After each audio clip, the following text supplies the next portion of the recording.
Hey Health Challenge Delaware participants, I'm in my kitchen and thought I'd share what I'm cooking for dinner tonight and show you how to make a really healthy stuffed pepper recipe that comes together pretty darn quickly. So come on in. First we have some rice going. So I cook rice a little bit differently than what the instructions say on the package. I bring a large pot of water to a boil with the dry rice in it. So I don't even measure the rice. It's probably about 1 to 1.5 cups of dried rice. Once it comes to a boil, I turn the heat down a little bit so it's at like a low boil for 35 minutes. Once the timer goes off, I'm gonna strain this and then put it back in the pot with the lid on, off the heat, and just let it sit for another 5 minutes. I let my pan get hot, it's preheated, and I'm gonna add a diced onion. See, you can hear that it's hot.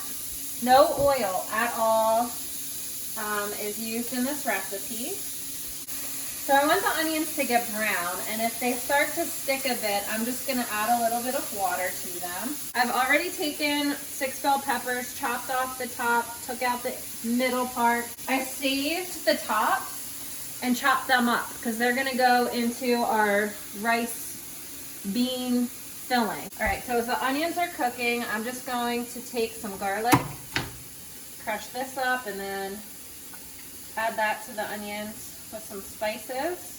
So the onions are sticking a bit, so you can come in and show them what's going on in the pan. But I like them when they get brown, so they weren't burning. I want them to be a little bit brown. So I just added a little bit of water. It's gonna evaporate just to prevent them from sticking and starting to burn. All right, so to this, I'm now gonna crush my garlic into the mixture, into the onions, I mean.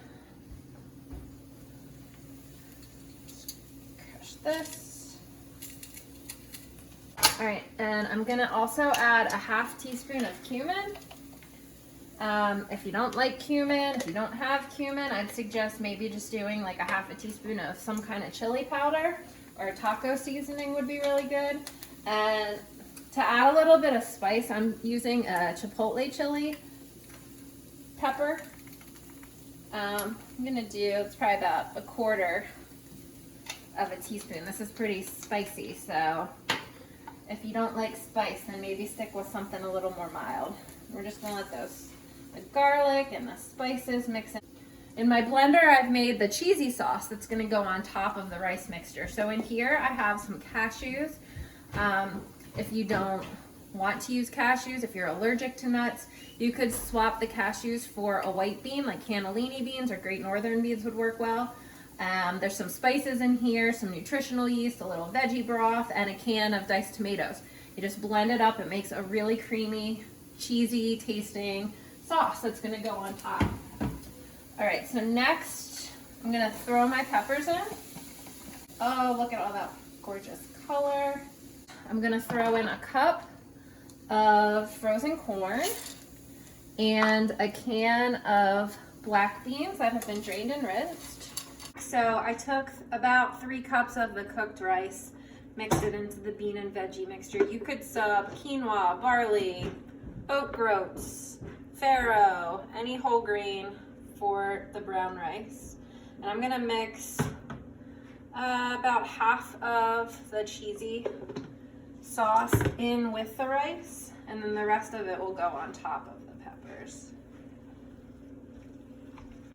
All right, so now we're just gonna spoon the mixture into the peppers to the top. Now, if you add cilantro, I would definitely recommend including that in the rice and beans mixture if you like it. I thought I had some and I don't, so we're going without it tonight. All right, so now I'm just gonna take the cheese sauce and kind of pour the rest of it over top. These are ready for the oven. They're gonna go in uncovered for 35 minutes. The peppers were in the oven. I went on a run and now I'm back and they're finished. So let me show you what the finished product looks like. Sauce got a little browned on top. These are gonna be delicious. I'm gonna chop up some apples, get some carrots, and call it a dinner.